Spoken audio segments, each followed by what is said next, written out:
केजरीवाल यांच्या अंतरिम जामिनावर उद्या आदेश. कथित मद्य धोरण घोटाळ्याप्रकरणी 21 मार्चला झाली होती अटक. अपहरण आरोपांप्रकरणी एच.डी. रेवण्णा 14 मे पर्यंत न्यायालयीन कोठडी. 4 मे रोजी झाली होती अटक. प्रज्वलचा शोध सुरूच. झारखंडचे मंत्री आलमगीर यांच्या स्वीय सचिवाला ईडीकडून अटक.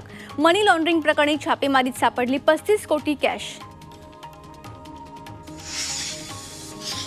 झारखंडच्या रामगढमध्ये पोलीस तपासणी दरम्यान कारमध्ये आढळली 45,90,000ची रोकड.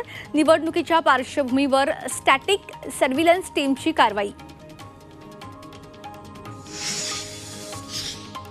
कुलगाम चकमकीत तिसरा दहशतवादी ठार. 36 तासांच्या कारवाईत सैन्य दलाला मोठं यश. 10 लाखांचं बक्षीस असलेला मोस्ट वॉन्टेड बासितदारही ठार. पूंछमधील दहशतवादी हल्ल्याप्रकरणी 3 संशयितांचे फोटो जारी. सैन्य दलाकडून सुरनकोट, कालाकोट आणि अखनूरमध्ये सर्च ऑपरेशनला वेग.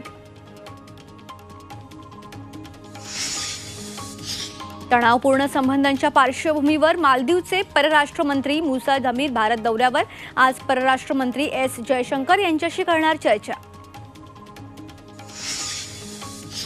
एअर इंडिया एक्सप्रेस कर्मचाऱ्यांच्या सिक लिव्हचा फ्लाईट ऑपरेशनला फटका.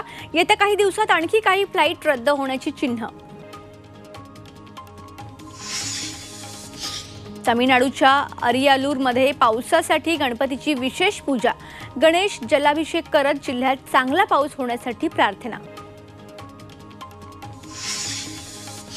ॲस्ट्राझेनेकाने बाजारातून मागे घेतली कोविशिल्ड लस. मार्केटमध्ये जास्त लस उपलब्ध असल्याचं कारण दुष्परिणामांचा संबंध नसल्याचा दावा.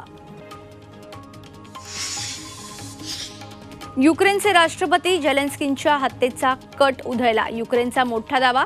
रशियाच्या गुप्तचर यंत्रणेवर आरोप.